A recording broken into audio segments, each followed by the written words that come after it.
It is very hard to disagree. You'll hear this when you hear people talking about decisions. Paul, can you agree to this? Paul, can I get your agreement on this? What needs to be true to get the room to agree? We don't need agreement. The better we disagree, the faster we decide.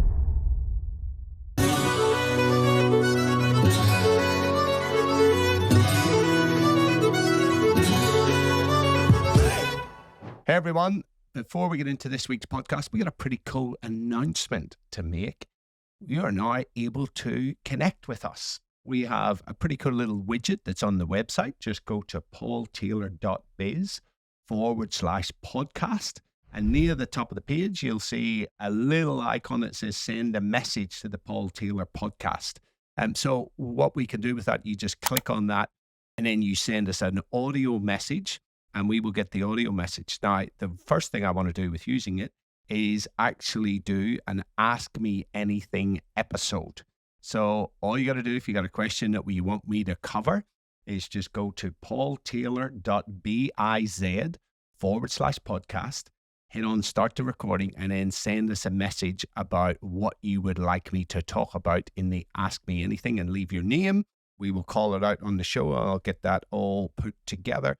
And the other thing you can do is just leave us a message about what you like about the podcast, what you don't like about the podcast. Did I talk too much? All of that sort of stuff.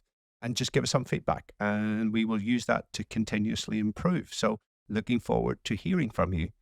Now, on with the podcast. Jason Silver, welcome to the podcast. It's great to be here. Thanks for having me. Excited to chat. All the way from Toronto. What's the weather like over in Toronto now? You're just at the tail end of spring. It's amazing, actually. It's usually cold here around now, but today was 24 degrees, nice breeze. It's beautiful. Oh, so Canadians talk centigrade? I mean, we could do Fahrenheit if you want, but yeah, my brain works in Celsius. I didn't realize that Canadians were Celsius/centigrade. It's weird though. So we're metric everywhere, but human weights and heights. Like I could tell you my height in feet and inches. Yes. But I have to stop to calculate it in centimeters. I don't know why. But if you ask me how far away something is, I'll answer in meters. That's very like the UK. That's right. So and it's weird. And it's interesting living in Northern Ireland, right? Because everything is in miles in the north. And then you drive over the border into the south or Republic of Ireland and everything's in kilometers.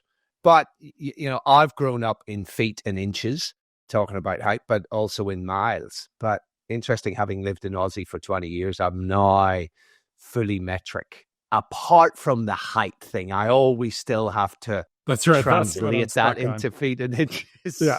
Anytime I get an official form, it's like, how many centimeters are you? I'm like, oh, good God. Like, who knows? So, Jason, tell us a little bit. This one is a little bit different, this podcast. We're really going to talk about work and life and kind of getting what you want with what you have, which is I really like. And I love the title of your book, The Grass is Greener. So tell us a little bit about your professional background, because it's quite interesting. And I think audience members will get why I'm talking to you once you've talked through that. Cool. Yeah, happy to. I mean, it's one of these things where like every time I explain it looking back, it feels like I had this idea, like a good idea in my head of this is the path. And at the time still is kind of bit all over the place, but high level down to where we are today, engineer by training, did a master's in engineering, thought I was going to be very technical, worked as an engineer for a while, software, hardware, wanted to learn business, didn't want to go back to school. I joined a startup and said, hey, I think I can do business. Nothing on paper says I could do business. How about I just come here and work for a little while for free and let's see what happens. No harm, no foul. Got very lucky. Executive team there kind of took me under their wing and I got the like, sit here, don't talk, take notes treatment, but I could sit in all the rooms. So I learned about fundraising, commercialization deals, all that kind of stuff. It was awesome. From there, I founded my first company. It was like a double, happy with it. Didn't retire at the age of 22. Wanted to go bigger. So did that, went the conventional route, raised VC money, hired up a team, 2.5 years, maybe a chat for another podcast we could talk about if you want. That company crashed. Lots of learnings out of that one. Thought my career was over. no one's ever going to hire me. I'm a total failure. What am I going to do now? And one of my investors, whose money I almost entirely lost, calls me up one day and says, hey, I met this team. I think you should have a chat with them. It was the folks at Airbnb back before Airbnb was Airbnb. Joined there when it was, a few hundred people, got to experience the ramp up to thousands and see what that was like, which was incredible.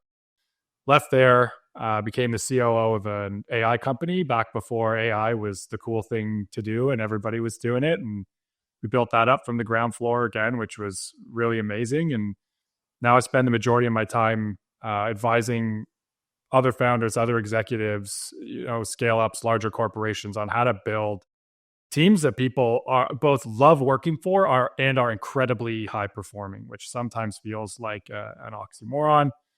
And I had this book come out in September, which has been crazy exciting. Never thought I would write a book, all about how to enjoy your job more and how to tactically accomplish that. So it's not just a bunch of platitudes that, we all know, like, find a job you love, you'll never work a day in your life. Like, thank you. Go find me one person for whom that's true. Like, what can I actually do tactically? Yeah, very cool. Now I'm here talking to you. So the startup world's a very interesting world, right? So I had a startup raise some money, and it's fucking all encompassing, isn't it? It's a pretty full on place. What were the big lessons that you learned from working in? Because you've worked in a couple of different startups, right? Anything that's big that has come out of that startup world that you can apply across the board? That's a hard question. Yeah, the answer is yes. And I'm struggling. It's like the ideas are rushing out of my mouth and all getting stuck. To pick one is hard. Maybe I would pick maybe I'd pick two, one from Airbnb. Maybe they're both kind of Airbnb-ish, but I've kind of learned I'm a very people first person now. You tell me a problem. I work with my clients. They tell me we're not hitting our sales targets, or the engineering team's not moving fast enough, or revenue isn't where we want it to be. And where a lot of people will start unpacking, what's the market, what's this, what's the that. I'm like, who are the people involved? What are they trying to accomplish? What does that look like? And what's getting in the way for them? And this is kind of backwards to the way that I thought about it coming up through my engineering background, where it was very much like, what's the problem? How do we solve it? And people are one of many inputs to solving it, but like they're interchangeable. You take me, you take you swap us around, we can get the job done. I think that for me, that has proven out to be incorrect. And, focusing on the people is that old saying, you take care of your people and they'll take care of the problems. I really think hard about how are we building a team around people. It's what I love doing. How do we make sure that people are feeling fired up to do the work, even when it's hard? How are they able to do the best work in their careers? I think it's not easy to put people in that position and sustain it over time. A comment on that, and before you get on to the second one, I just did a bit of work with a company in the States called One Life Fitness. So they're a fitness chain that have grown pretty quickly and done an amazing job in the fitness industry, and just got bought out by VCs. And I did a half day with the entire leadership team, got to know the owners of the business, and then I went out to their convention and did 3 days with all their kind of key staff in there. And the thing that really struck me, I saw it in the first half day that I did with the leadership team, but then just being there with all the people was just how focused they are on people. And they had actually a twin focus on mission and people. So they were very passionate about the mission, but Jesus, did they look after their people and were genuinely concerned about their people. And they're, I think, one of the biggest success stories in the fitness industry of late. There's a lot that have floundered, but these guys have grown really quickly, but kept the culture. And it was just amazing just how much talk there was about culture, people. Yeah. Yeah. I think it's hugely important. We had a saying at Airbnb, it's not mine, is Brian Chesky, the CEO, is like, don't fuck up the culture. Pretty simple rule, and so you're going to scale and the culture is going to change, but don't screw it up. And to not screw it up, you got to be talking about it constantly. You got to be hiring against it. And culture isn't like, oh, we have a ping pong table and like free food. That's not culture. Those are amenities. Culture Yes. is like, how do we show up for each other? What's the work environment like? How do we treat each other when we're at work? I think these things are important and often overlooked. They get the like soft skill moniker, and I think it's the opposite. You go to companies, a lot of companies, and I'll show me your values. I'll ask the question, right? We have a tough decision. Should we work with this customer or not? Should we grow into this market or not? Do we hire this leader or get rid of that leader? First question, show me the values. Why are you asking me this question? Boom. If you're not using your values to make decisions, they're just like a nice piece of art on the wall. And for me, when you have 5, 6, 7, 8, 9 values, they're not doing anything. For me, values are something where it's like, I'm prepared to pay a price to adhere to this value. And if I'm not going to pay a price for it, why am I writing it up there? And by price, I mean, maybe we're not going to work with this customer because they provide a product that isn't aligned with our values. That's going to cost us something. Maybe I'm not going to hire Paul because, he's a great guy and he's highly skilled, but he just doesn't match our culture and the way that we work here. Nothing wrong with him, but, we're letting go of where we're not going to hire a person who could be really great. We're not going to go into a market because it doesn't match our values, whatever it might be. I really like to have people think about values through the lens of, what are you prepared to pay a price for? And if you're not going to pay a price for it, it's not a value. They're easy to uphold when everything's going great. A lot harder when things aren't going well. I love that. We're in violent agreement on that. I love what are you prepared to pay a price for? I've never thought it through that lens. But when I work with organizations, particularly leadership teams, and especially the big organizations, I will often say, right, stand up, who can tell me the purpose of the mission statement of this organization, right? And a bunch of people stand up and say, remain standing if you can get it word by word, verbatim. And then some people sit down and say, remain standing if you're willing to put $1,000 on it, one-way bet, right? That if you get one word wrong, that's out. And most of the room friggin' sit down. And you probably collect on that bet a lot. Yeah. And then I do the values. And my whole thing is that values are not, a lot of people there, it's just a backslapping episode, isn't it? Or they bring in these external consultants and they get these values that seem really cool, but their behavior is not congruent with their values. Yeah, exactly. For me, mission is where you're going and values is how you get there.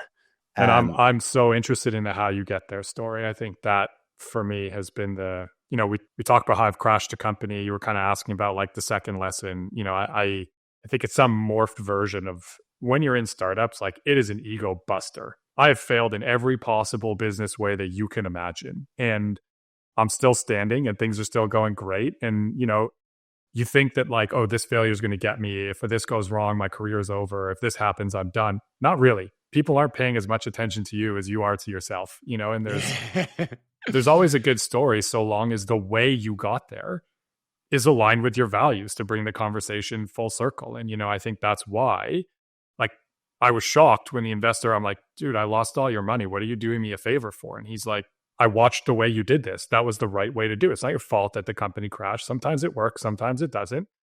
You were a human throughout it and trustworthy throughout it. And you did it the right way. And for that reason, I would recommend you for anything. And I was like, I thought it was all about the outcome. And now I think a lot more about the process to get to the outcome. What do the steps look like? What's going on day to day for you? This was like the genesis of the book, and just really being more focused on, you're doing the right thing. Sometimes you win, sometimes you lose, but like overall, it's gonna be a win when you're proud of the steps that you're taking. Hard to do. Couple of questions are a comment on that. What you just said, people are not paying as much attention to you as you're paying to yourself. That is a message that needs to be imprinted in every single teenager's brain around the world, right? Yeah, particularly with today in social media, because it's a hard one. I think it's this is a massive tangent, but that is a massive driver of people just being in their own heads and thinking everybody's looking at them, thinking about them, judging them, all of that stuff, when in fact everybody's too busy in their own heads thinking about what others are thinking about them. Yeah. It's tough. But to bring it back to, again, you talked about values, you talked about essentially what that investor was saying was that you had good character, that, throughout those tribulations. I will often talk, and I haven't for a while actually, I should talk about this a bit more, about Shackleton. Are you familiar with Ernst Shackleton? And that, I mean, for me, if listeners haven't heard this story, the story of endurance is, I think, and leadership lessons, right? I've got actually a book right behind me about leadership lessons from the whole Shackleton thing. But his big thing was hiring on character, because you can teach skills. And he purely hired on character. And one of his other things was savvy hiring and firing.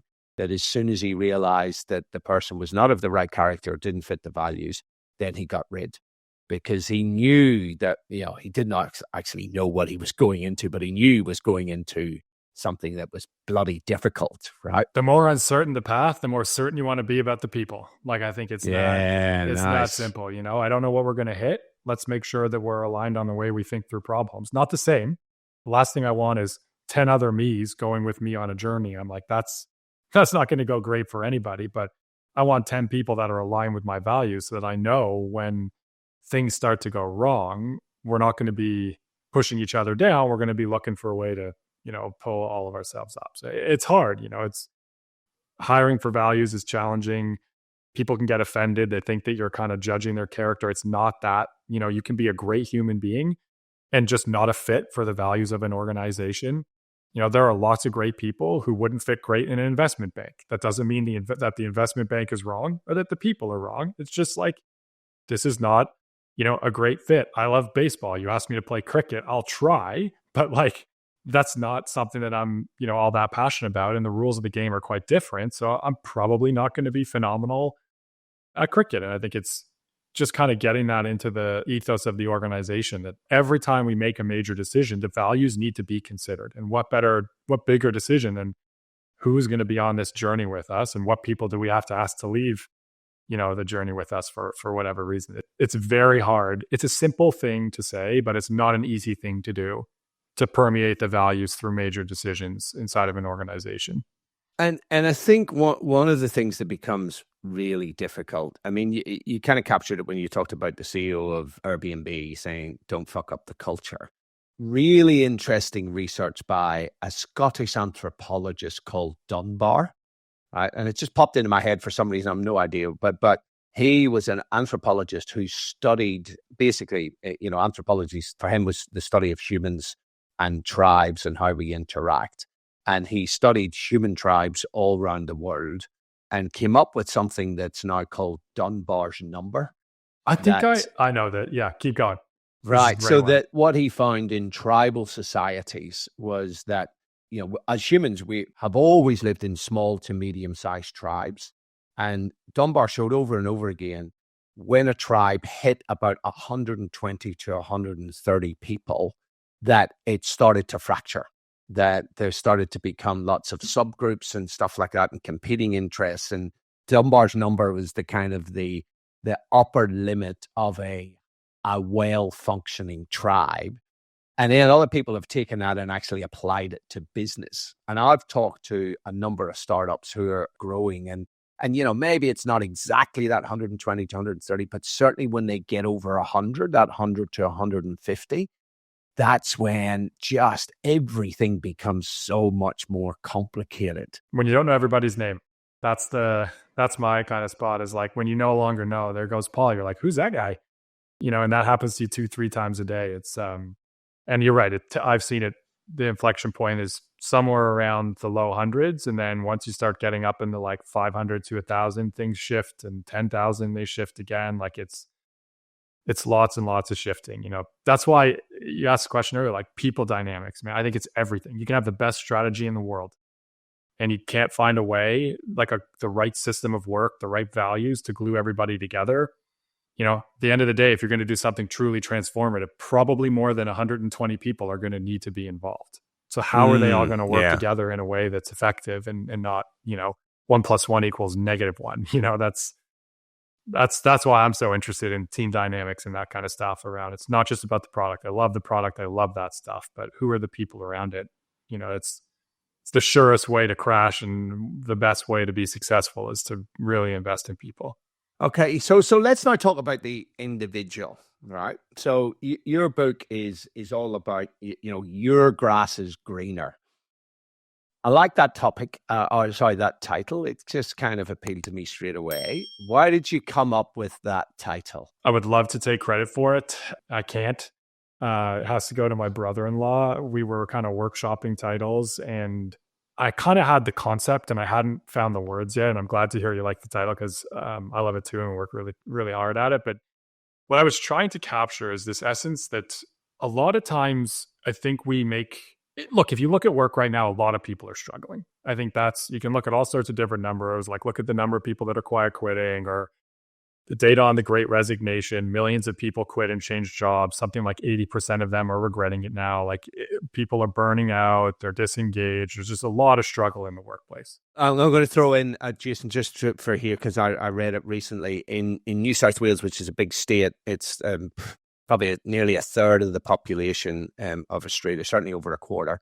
Psychological injuries are rising at 3 times the rate of physical injuries in the workplace, right? Yeah, and it's a huge problem. And I wanted to add to the story and it add to the conversation in a bit of a different way. And I found that a lot of the rhetoric are these things like find a job, that you love, you'll never work a day in your life. And I think it's true that there are times when you're in a toxic work environment and the only thing you can do is make a change. But from my research, a lot of times we assume that the only thing we can do is make a change. And often there's a lot you can do, like hold up a mirror and some things that you can do that you can change, that you're in control of in your job, no matter how micromanaging your boss might be. And you do these things and it can improve your work situation a ton. And the worst case is you try these things and it doesn't improve your work situation, then you know for certain it's time to make a change. But too often we jump to something new. We think it's going to be better. The honeymoon period ends because we haven't changed how we work, right? The way we're trying to accomplish our objectives. All of the frustrating stuff from the old job, except for maybe you have better snacks now and a slightly higher salary, comes rushing back. Right. And that's hence the grass being greener, right? That's right. And what I wanted to show people is I started kind of working on these tactics for myself. And what I learned is, geez, like the things I thought were going to help me enjoy my job more were things like accomplish this, accomplish that, achieve this, add this accolade. Those things were fleeting. I know you'll know this better than me, but like hedonic adaptation is a real thing. Yes. A thing happens. You peak, in my case, for like sub 5 minutes and you're already thinking about the next objective that you're going to try to hit. But, how can you kind of systematically enjoy the journey a little bit more along the way? And as, a type A who is very focused on accomplishing things, what I kind of learned is there's like a lot of rejection around this enjoy concept. For me, I was always like, well, I'll enjoy it when I get there. When I retire, when I sell a company, when I make X amount of money, when I get this promotion or finish this project. Enjoyment's always like just over the hill. But if you look into the research, what you find is like enjoyment isn't the fluff of your job. Enjoyment is the fuel. Like if you enjoy your job more, you're going to increase the probability that you accomplish. The more you enjoy, the more you achieve, the more you achieve, the more you enjoy. It's like this beautiful self-fulfilling prophecy. And so I bought into that. But then the question is like, well, what do I do? You get another platitude like work smarter, not harder. Everyone's heard this one, right? Yeah. Borderline offensive. Like, I don't wake up in the morning every day and say to myself, I have a job to do. What's the dumbest way I can get this done? I'm trying my best. And someone comes along and like, hey, Jay, you should work smarter. I'm like, what? Okay. Do you have any suggestions? Because I'm trying. And this was where I kind of flipped over a bunch of these workplace assumptions because I had, systematically experimented with a bunch of stuff and it completely changed my perspective.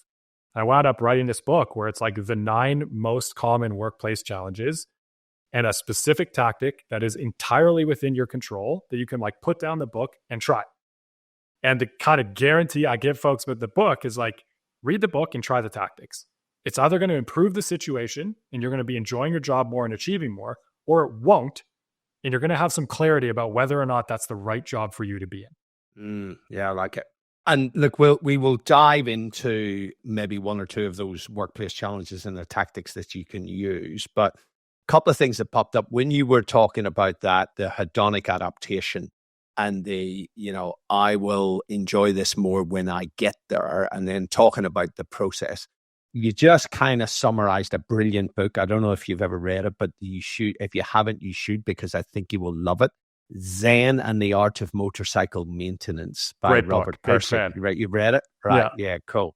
And the line that stuck in my head, I think I was 17 when I read it, is, he was talking about the top of the mountain and people just always being focused on getting to the top of the mountain. And this one line, sometimes it's better to travel than to get there. Yeah, great book. I'll throw another one back at you. Have you read The Courage to Be Disliked? No, but so you're gonna like that book. You're gonna like this one, because I think I heard that you were into a lot of Japanese psychology. I think. Yeah. My wife's a practitioner in it, so I love it. That's what I thought. Yeah, you're gonna love this book. Amazing analogy in there where it's something to, and I'm gonna butcher it terribly. You're gonna read the book and email me in 3 weeks and say, "Dude, you totally screwed it up." But like, the concept is, we all have this idea that life is like a mountain climb. We're trying to get to the peak. And the point in the book is, it's not climbing a mountain, it's dancing, right? You're active and you're moving, but you're not going anywhere. Yeah, nice. Right? Nice. And there are objectives, but they don't take you to any place. Yeah. Right? And when you shift your mentality from trying to get to the peak to trying to do the best dance, it can really have a big, big impact. And The Courage to Be Disliked, for me, is one of those ones where it's just like, you read the book and it like flipped my brain inside out a little bit. I'm like, that's perspective shifting. Like, I highly recommend it. It's a bit of a tough read to get through because it's translated from Japanese, so the flow isn't. Yeah. But it's worth it, in my opinion. It's really, really worth it. Cool. Right. That's gone to the top of my list. Before we jump into the workplace thing, you said, one of the things that I was quite intrigued about is that you seem to be your own scientist, which I love. So you said that you've tried a whole heap of personal and professional wellness experiments that didn't work. Talk to me about some of the fuck ups. Talk to me, or actually, we often call them failed experiments, but Thomas Edison famously said, when he was he had 10,000 failed experiments, and he was like, with every failed experiment, I'm one step closer, right? I know what doesn't work. So give us maybe a couple of experiments that you tried that just flopped. Oh, I mean, and what did you learn? We could talk for hours about this for sure. And I could even give you one in the middle that was like one of the only like maybe ones. A lot of them were quite conclusive, either very good, clearly not good, or like right in the middle. So the long and short is, I went like super deep, like Tim Ferriss. Before I knew who Tim Ferriss was, like, if there was a thing somewhere that said this will make you feel better, do better, perform better, I was like, game on, I'm going to try that. And I kept this tracker, and I was running probably somewhere between like 2 and 4 different like experiments every single week. And I would measure it every single day. And I had all this like interesting data. It was really good. That went on for about 2 years, and then I brought it to the workplace. So we can talk about the engineer in you is coming out pretty strong, right? This was like from startups. I was used to the idea of, when you're trying to get product market fit, you have a thing, you have an idea, you want to put the product in market, you're always wrong. You try it, you iterate it, you have hypotheses, you test and learn. I did that on myself, right? I was the product, and I was like, let's test and learn and see what happens here. So I had read this book. You asked some of the ones that didn't go swimmingly. I had read this book about the microbiome, and it blew my mind. I never thought about this idea that, I'm this one person and there are billions of these things on my skin, inside of me, and they have a huge impact on my health, my mood, my wellness. Never thought about this. Great. Microbiome sounds awesome. Here's the thing. When we shower, the hypothesis went, and we're constantly using cleaning products on our body, we are altering our microbiome, and we're not altering it for the better. So the test is, stop with all of the cleaning products. Right. So that you then become a self-cleansing entity. And your microbiome gets to a spot that's much more natural for you. And so it puts you in a more centered place, and yada, yada, yada. The book's called Clean. If you want to read it, you can check it out. So I'm like, great, I'm going to do this. What could go wrong, idiot?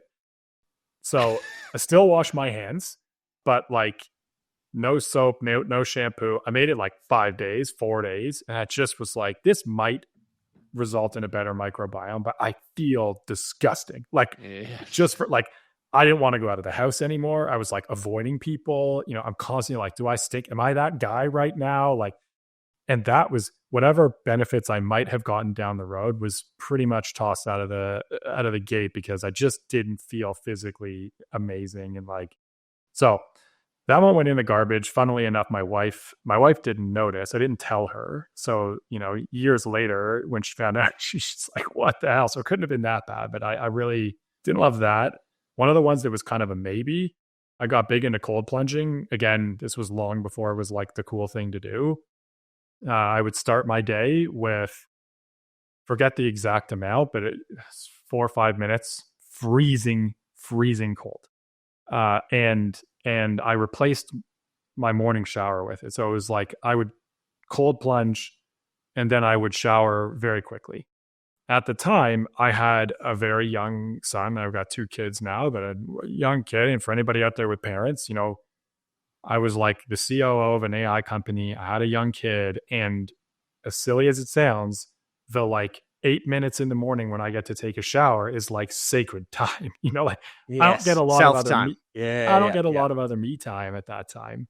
And so what wound up happening was, first of all, it works in my experience. The theory is you cold plunge, it hits your dopamine, and depending on how you do it, that dopamine hit can carry throughout the day. My experience, not only dopamine, but noradrenaline as well, right? Yeah.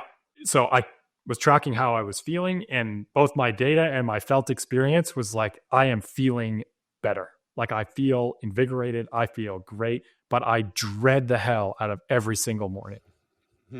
And it just hit me in a moment in my life where I was like, this might be better for me, but I don't enjoy the process. Back to like, are you enjoying the journey? The outcome was there, but the way I was accomplishing it was pain, it was dread. I didn't like it. It was like throwing away 8 minutes that I really enjoyed. It was like a tight moment when I could, hop in the shower and have my own space. And instead it was just like, whoop, freezing, hate this, get me out of here. So I stopped that one, even though for me, it really felt like it was having the intended impact. Can I just throw in something in there? Having interviewed Professor Mike Tipton on this, who is pretty much the world-leading scientist when it comes to cold exposure. And I was talking to Mike, and he reckons that almost all of the benefits come in the first 20 to 30 seconds. That it's just the cold water shock. And it's that natural response that we have to that cold water, that entire body brain system that is activated. And it's really interesting that the reason that it increases dopamine and noradrenaline is, if you think about it, that cold water shock would be you falling in as a hunter-gatherer to really cold water. Flight mode. It makes sense that noradrenaline, one of the stress chemicals that enhances focus, would dramatically increase, as would dopamine, which is about goal-directed behavior and motivation to act, would spike up, right? And I find, and you'll still see that out there. There's people who are doing cold plunges, they're in ice baths, they're 8 minutes, 10 minutes, they're sticking on Instagram, and I'm thinking, anything past 30 seconds is just fucking ego. That's all. What I've read now is 11 minutes a week is enough to make the difference. And 11 minutes a week is not, it's not crazy. That's Sonia Sonnenberg's stuff. And actually, it's really interesting because she found that, but there was no real dose response comparison. I'm actually wanting to run an experiment with Professor Grant Schofield on the Hormesis Lab to find out what is the minimal effective dose, right? Yes, 11-minute works, but does 2 minutes work, right? Let me know if you do. Maybe I'll bring it back. Yeah, well, that's going to be the interesting thing, right? Is the dose response and what is the minimal effective dose? But anyway, we transgress. I mean, I could go on for out. I must have done hundreds of these things, and to this day, I continue to do like sub 20 of them. So there were a lot of ones that went the wrong way. What do you reckon has absolutely worked? Is meditation. There one that's a bit of standout? Okay, cool. Meditation, that was something I thought I would never do. I kind of incorrectly looked down my nose at it. That's for someone else who has time for that kind of thing. It's soft. Like, I don't have time for it, basically. Total game changer. Therapy was a big one for me. Huge to be able to talk to somebody and, a professional who understands the way my mind works and, can teach me some stuff about myself has been really great. There's lots of stuff in the book that I cover as well, but how I open and close my week and prioritize is completely different. There's, again, we could probably spend the whole podcast on experiments that failed and the ones that did pretty well. So talk to me about your meditation practice, because it's something that I've dabbled in every now and then. I'm one of those people who's not great at meditating. I find a guided one is much easier, but where I've landed is breath work, right? Breath work is something that works for me, which is essentially a form Call of it whatever you meditation, want. right? That's yeah, right. Call it whatever you want. And, I'm not a guru by any means. I think if I was a guru, I would say something to you like there is no such thing as not being great at meditation. My favorite book, if anyone's thinking about meditating and they're not kind of like fully into it yet, 10% Happier by Dan Harris. I love that book. Oh, I like Dan Harris. Actually. Love this book. Like he just, it's the journey to start meditating told from the mind of a complete skeptic, which is amazing. And his story is unbelievable. If you don't know it, he used to be a news anchor. He goes on air. He was, taking a lot of cocaine at the time, and he has a breakdown on air. And he has to figure out how to pick the pieces up in his life after that. And he's highly skeptical. And he goes through a whole bunch of meditation tests. For me, I keep it lightweight. I don't like to preach too much, so we don't have to spend too much time on it. But for me, it's quite simple now. It's 10 minutes a day. It's time that I, just reserve to sit and similar kind of breath work stuff. Just whatever's going on in my mind, I'm going to take some time to be mindful of paying attention to what's happening inside of my head rather than just running around. I find the 10 minutes, I used to meditate much longer. It kind of ebbs and flows based on what's going on in life at the time. It's been as much as 45 minutes to an hour a day, and as little as 2 to 3 minutes a day, depending what's going on. I just try to keep the consistent practice, and it's had an incredible impact on my self-awareness. And look, I would throw in one that's a little bit left field that people don't really think of as meditation, but the Stoic philosophers were big fans of it, and that's journaling and that just reflective process. And the Stoics were big of setting your intentions for the day, spending a few minutes just in the morning about setting your intentions, how I want to show up, what sort of virtues do I want to express today, and then just doing a reflection in the evening.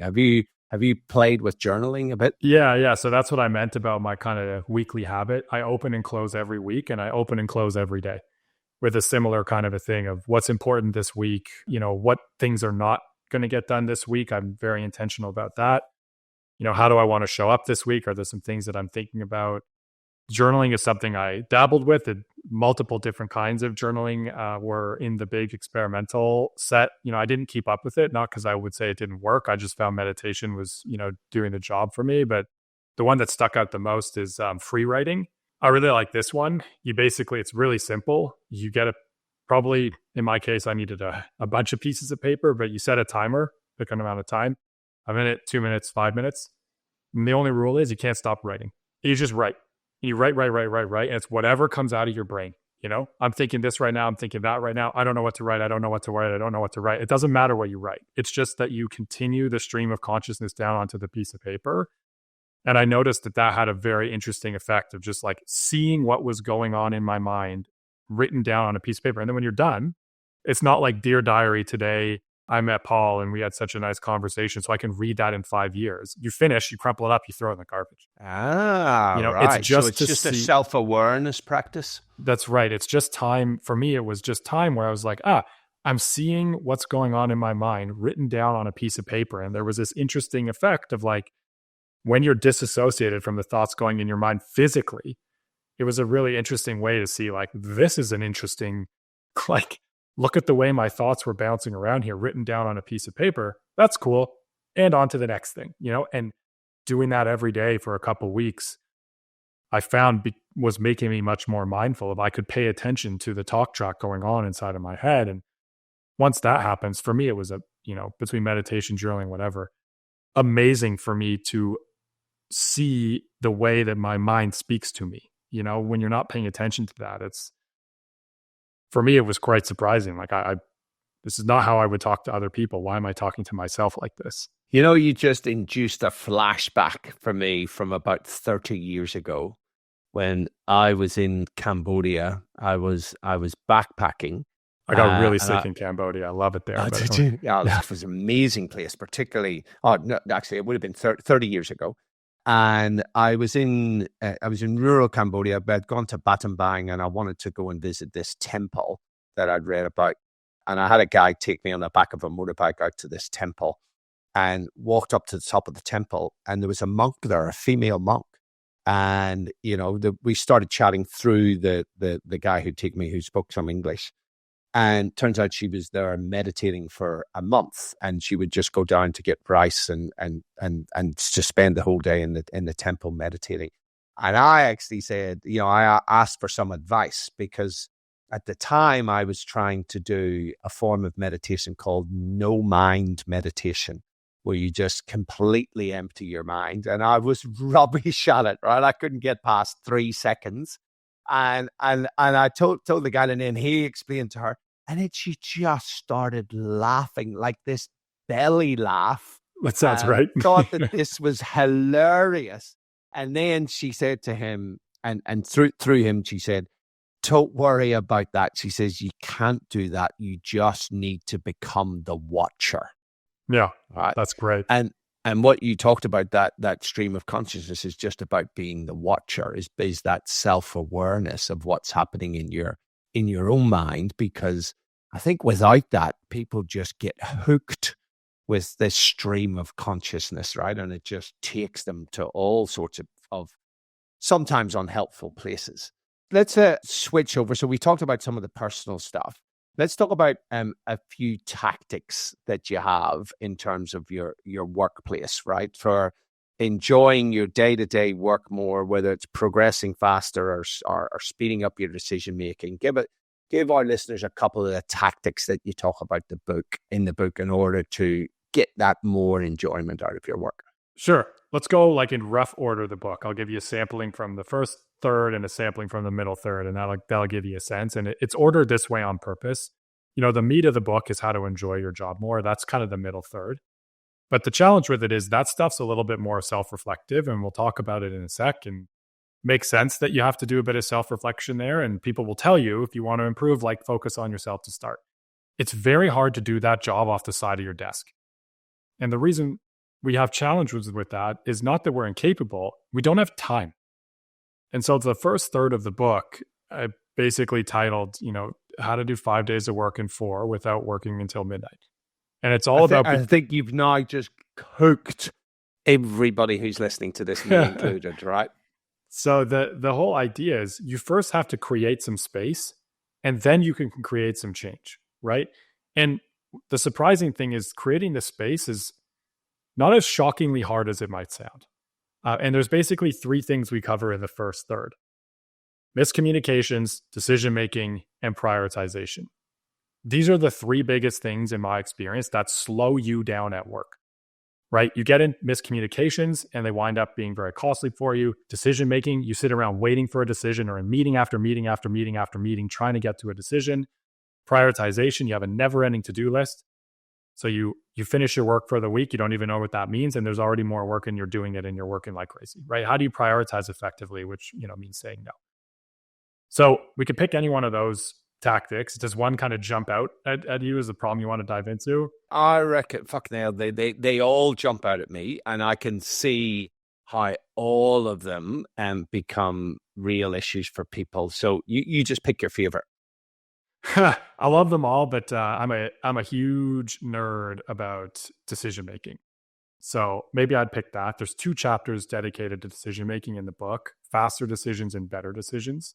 But faster decisions, we'll play a bit of a game.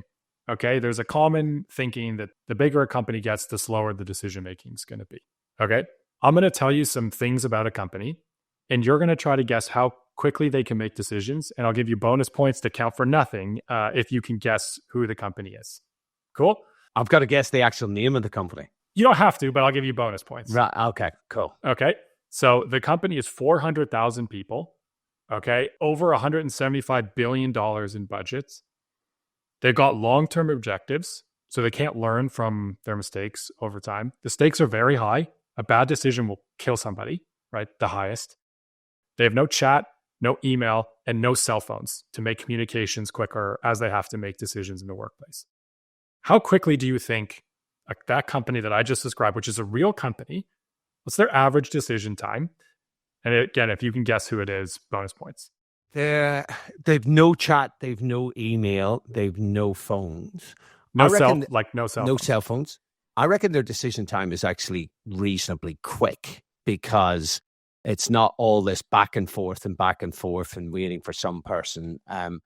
So I actually suspect that their decision making is actually quicker than companies that have all of this different technology, just because of what I've seen in the workplace. So are you talking big decisions? Life or death? Life or death. That's right. We got to invest billions of dollars that could result in killing people. The biggest decisions you could make. Right. Let's just say for those big decisions, maybe a couple of weeks. 1 day. 1 day. Wow. You want to guess who it is? Something, maybe, fucking hell, but they don't have phones. I would have said NASA or I would have, something to do with aerospace. I have played this game with so many people I can't keep track. You are the first person who has gotten NASA. Boom! Really? It's 1960s NASA, and it's the team that sent people to the moon. Okay, and so when I go into work with teams, we talk about, hey, we want to try to speed up decision making. You know, a couple of weeks feels fast. A couple of weeks is unbelievably slow. And I'll say, hey, we can make decisions faster here. Our decisions are too complicated. Are they more complicated than sending a human being to the moon and back with a computer less powerful than your watch? Well, no, they're not. Okay. Well, our decisions are too risky. Are they riskier than sending a human being to the moon and back with a computer less powerful than your... No. Okay. You know, well, we have really big budgets and cross-functional teams. Are there more than 400,000 people and $200 billion involved right now? No. Well, NASA could do it in the 1960s. We can do it. And so the question is, why are we slowing down? And the interesting thing for me is I'm a giant decision-making nerd. Like I said, you unpack this thing. It's like, why is it happening?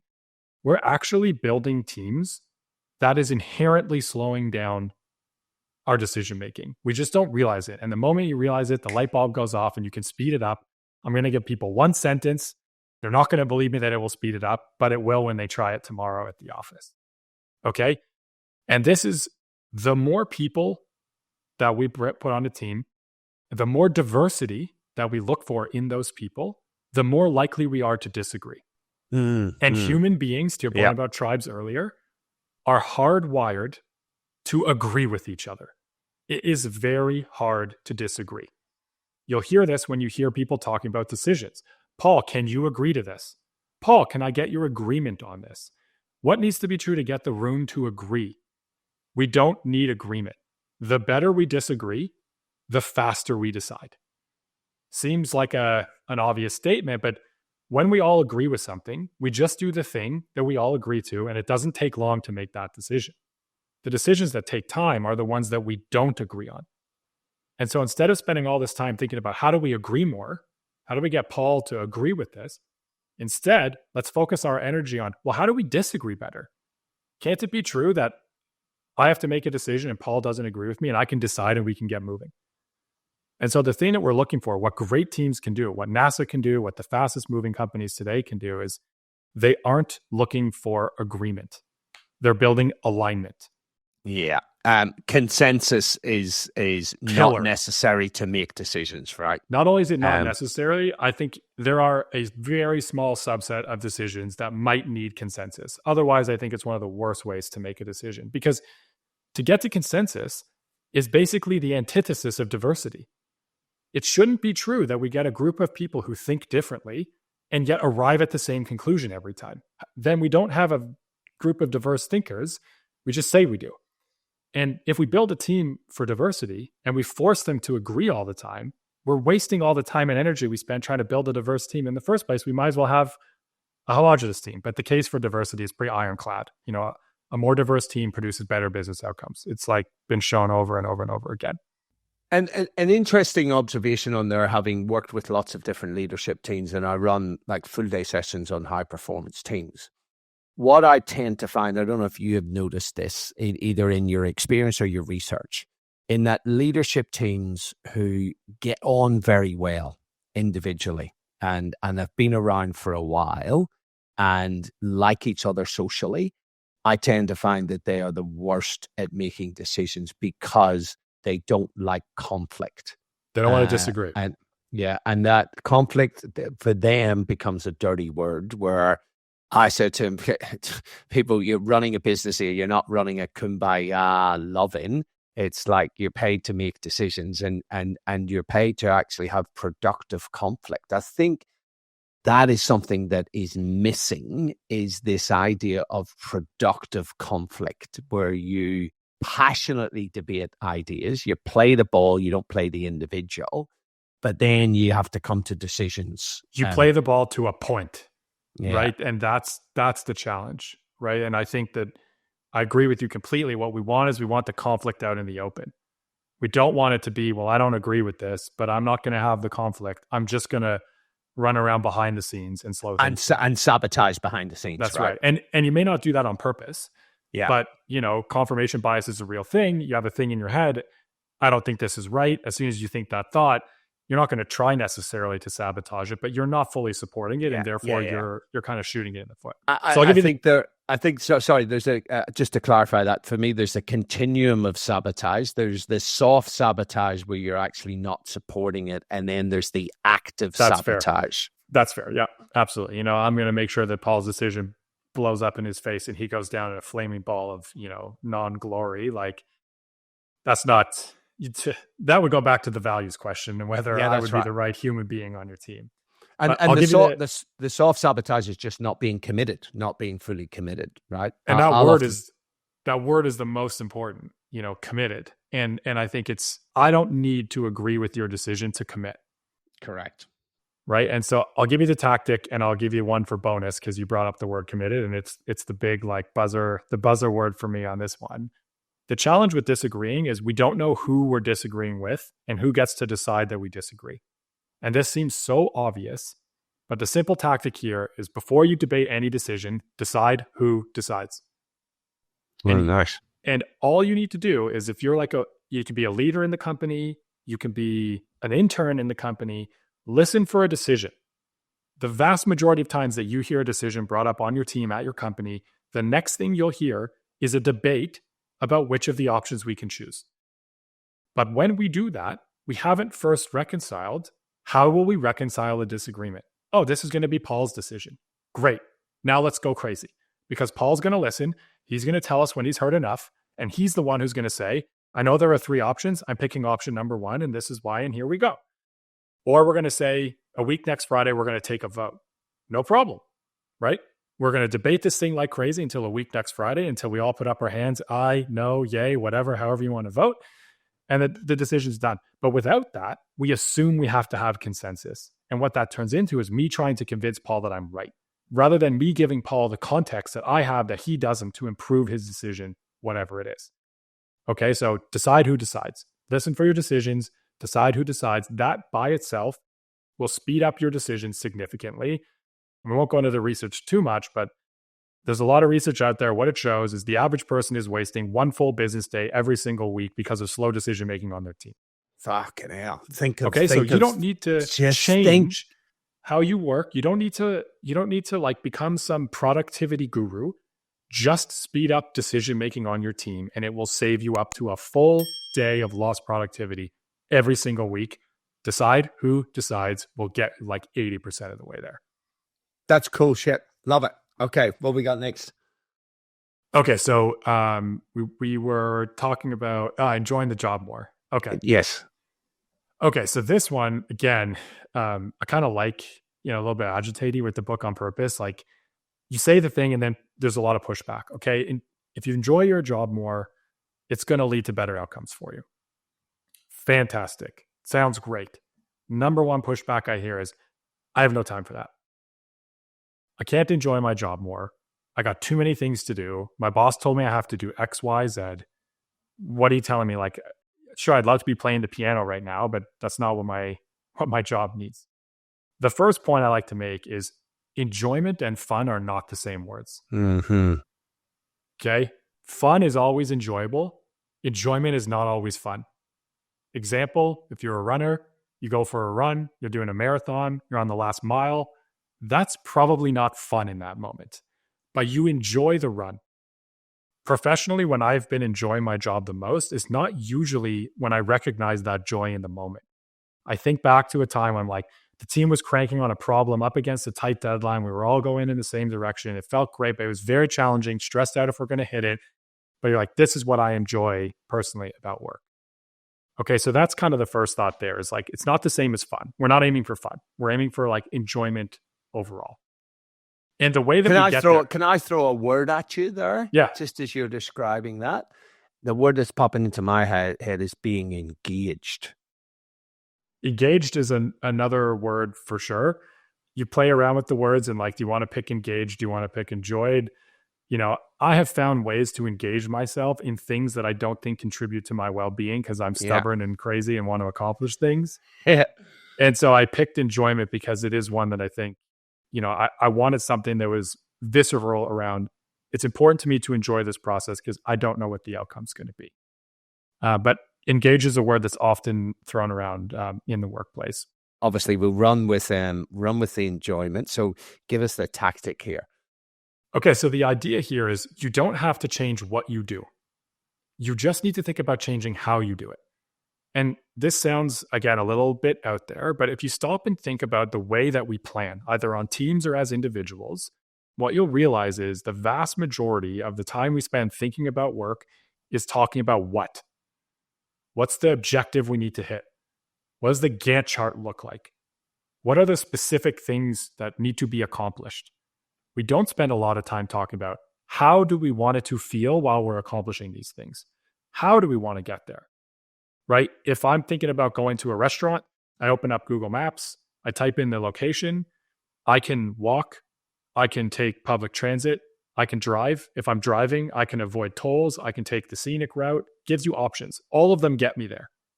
We spend all of our time talking about what and not a lot talking about how. And so when people tell me like, well, I can't just change my job, that's exactly the point. Don't change your job. Just change how you do it. You got two people, you and me, right? Let's say the task is, hypothetically, you got to deliver a report on a project to the team at the end of the week. I like presentations. You like data analysis. My version is going to be talk to some folks on the team, put together an awesome PowerPoint slide, get into the meeting with the team, stand up, deliver a kick-ass presentation, I hope, and people are going to love it. It's going to go great.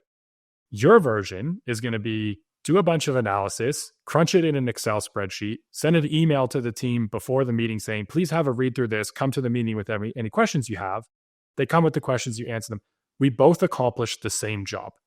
But if I did it your way or you did it my way, we'd be miserable at it. So the tactic is take some time away from what, not a lot, 5%, 10%, once you've figured out what needs to be accomplished, and think about your best practice. I hate the term best practice in general because best for whom? What's best for me with the presentation isn't what's best for you. And the job I'll kind of give people that they can try at home as a fun exercise is you get a piece of paper and you're going to write down on the left-hand column. So you're picturing the piece of paper sitting down, landscape mode. You're going to write down on the left half of the piece of paper a list of the activities at work that you enjoy. Not a giant list, but like it's probably going to be 5, 6, 7, 8 things. I really like brainstorming with my team. I really like crunching data in Excel spreadsheet. I really like giving presentations, whatever it might be. That you enjoy doing these things. They give you energy when you do them. Okay, then on the right side of the piece of paper, open up your calendar, look at last week, and write down a list of the activities you actually did. And when you're done, draw a line from the things you enjoy on the left to the corresponding activities that you actually did. In the vast majority of cases, you will have almost no lines. And then you will wonder why I don't enjoy my job day to day. Because you're not doing the stuff you thrive on. It's so simple, but if you want to enjoy your job more, do more jobs you enjoy. But you have to take the time to do it. And so the solution there is once you have this piece of paper, anytime you're given a new task that you need to accomplish, take it out and think about a way to get it done using one or more of the items from that list. I have to give an update to the team. I really enjoy presentations. I'm going to give a presentation to the team, right? And just taking a hot second to run through your list of these are activities I know I really enjoy and finding a way to accomplish whatever is already on your to-do list, leveraging one or more of those activities is going to result in you enjoying your day-to-day more. And when you enjoy your day-to-day more, you're going to enjoy your job more overall as well. Small change, big impact. And I think for anybody who's listening out there, and I know there are quite a lot of them who are a leader, this is about giving your team members autonomy. Oh, do this with your team. They'll love you forever. Yeah, it's like give them autonomy of how they do their job. Because what you're essentially saying is taking autonomy, right? Is having a say or control of how you get your job done. And that's what it should be. It's like, I just want to get it done. You do it however it's best suited to you, right? If you're a leader and you go to your team and you tell them, you ask them, you run them through the exercise I just described, and they see you taking an interest in their enjoyment at the office, it is going to build unbelievable trust.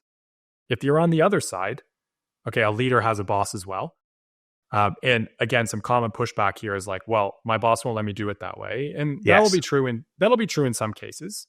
I think if your boss is such a micromanager that they're breathing down your neck and they're literally dictating every single thing you do and the exact way in which you do all of those things, that might not be the right environment for you if you want autonomy. But in most cases, let's say that my boss gives me a job. I got to give the project update at the end of the week. I'd like to do it with a presentation. I want to have that conversation with my boss. Hey, what would need to be true for me to accomplish this with a presentation? And the wording there is very specific. Not can I, what would need to be true for me to do it this way? And they might say, I need you to make sure that this thing and this thing and this thing is included in your presentation. No problem, I can do that. They might say, Jay, I really need you to do it in a spreadsheet this time. It's just the way that it needs to happen in this particular case.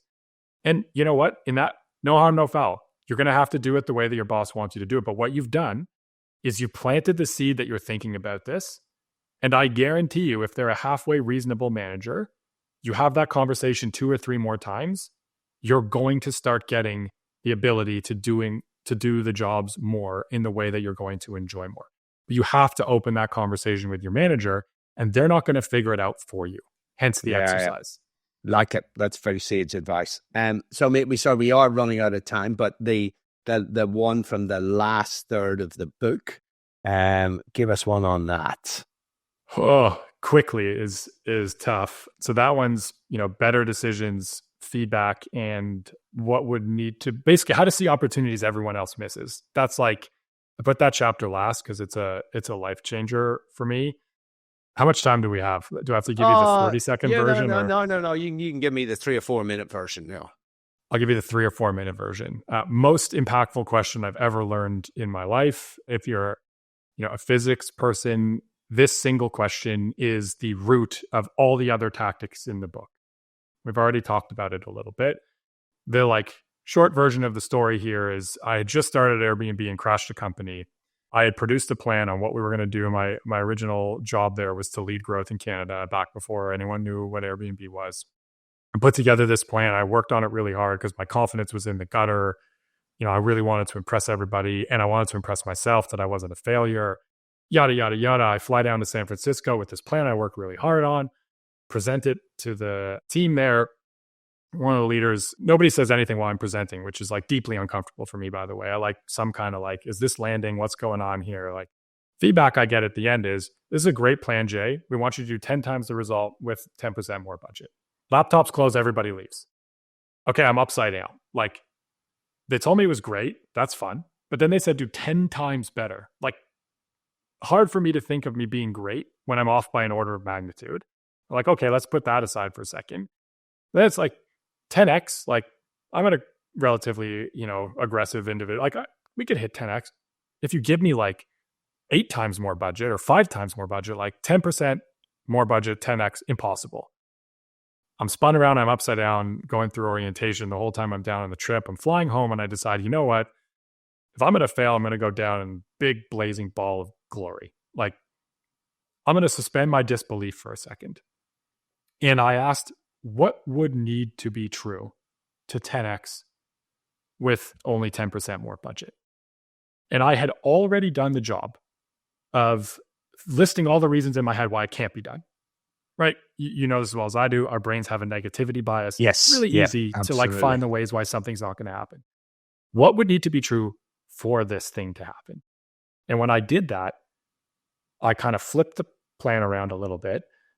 The team I worked with didn't change. I didn't get appreciably smarter. I just asked a different question. We didn't 10x. We got really close. And the really uncomfortable learning for me was, given that I've never asked this question in my life, have I been underachieving by an order of magnitude up until this moment? And the inescapable answer was like, yes. And so the tactic here is we're always looking to try to see opportunities other people are missing. You have that one person in your office, like, how the heck is that person seeing that thing all the time? Like, they're incredible at it. It's systematic. And what you can do is you listen for a trigger and you ask a question. It's a relatively simple approach. The challenge is when someone says can't or won't, possibility statements, right? Or you think can't or won't, confirmation bias kicks in. Yeah. And your brain will find all the reasons why that statement is true. It can't be done for this reason. It can't be done for that reason. When you hear can't. And so I will just throw in there from a neuroscience perspective, not only will you do that, but you will tend to dismiss or minimize information that disagrees with that, right? You know, confirmation bias is a frightening beast, right? Yes. And it's so easy to fall into that trap. And what happens is we can't do it. Confirmation bias kicks in. We never think to check, and we roll on past potentially a really amazing opportunity. So what you do is you listen for a possibility word, and you recognize that human beings are using a possibility word when they mean feasibility. There's a huge difference between can't and shouldn't. Shouldn't is a strategic decision. That's a feasibility word. So when someone says can't or won't, or you think can't or won't, trigger yourself and immediately ask, what would need to be true? Don't talk to me about the reasons why I can't. We're going to do that exercise in a minute. Let's just list out what would need to be true. Hypothetically, if this thing was possible. Oftentimes I find you write down that list, it doesn't seem as scary. And if you don't know what step to take to try, you write down the list. And then for each item on the list, let's say you write down 3 things that would need to be true to accomplish this crazy sounding objective. For each item on the list, if you think I can't do these, there's that can't word again. Yeah, that's a what trigger. Would need to be true, break that thing out into its component parts of what would need to be true, and continue that exercise until you hit a thing. You're like, that I think I could do. Do that thing and see what happens. And what I've learned from this is there are huge opportunities sitting out there that I never paid attention to because someone said can't, or I thought can't, or won't, or isn't going to work, or whatever. What would need to be true? Suspend your disbelief for a moment. Run that chain all the way down until you get it to a unit of work that you think you can accomplish, and do it. See what happens from there, and you'll be shocked at the outcome. Opportunities will start, honestly, sounds silly, but like falling at your feet. Mate, you just summarized a whole heap of the best bits of motivational interviewing for health behavior change. Just there in that, but I what I really like is the way that you drill down into that. So, you know, in behavior, we asked about the 5 whys, but that what would need to be true for me to lose this 20 kilos of weight loss, right? But then it's when you find the can't. So I need to be exercising, I need to be changing my diet, I need to be doing this consistently, sleep hygiene. Well, I can't do that. Well, what would need to be true for that to actually happen? I like the way that drills down in that. It is exactly based on the 5 whys concept. It's just a tweak. Yes. Rather than pulling apart a problem. Why is this happening? Why is that happening? Why is this happening? It's breaking apart an opportunity. It's kind of the inverse of it. Yeah, I like it. I really like it. Mate, this has been awesome. So the book is called The Grass is Greener. Your grass is greener. Oh, sorry, your grass. Your grass is greener. Fun fact, if you Google The Grass is Greener, you will find a gardening book, and that is not my book, and it was an unintended consequence of the name that I didn't think about. So that's why I corrected you. Otherwise, I wouldn't really. Yes. And I like it. Your grass is greener. Use what you have to get what you want at work and in life. From Jason Silver. Jason, it's been awesome. Anywhere else that we can send people websites, socials, any of that sort of stuff? Pretty easy to find on LinkedIn. Put in Jason Silver. There are a couple of us, but you'll figure it out relatively quickly. I'm the one with Your Grass is Greener and the Airbnb and what have you. And then if you want to get in touch, read more about the book, see what else I'm up to, thejasonsilver.com is my website. Yeah, cool. Awesome. Great stuff, mate. Enjoy whatever is left in your evening in Toronto. Thank you. And thanks to everybody who listened through all the way to the end here. I appreciate your time and hope you got some impact out of it. Oh, mate, no doubt people will get impact as long as they were actually focused on the podcast and not doing other shit at the same time, right? Jason, thanks very much. Thank you.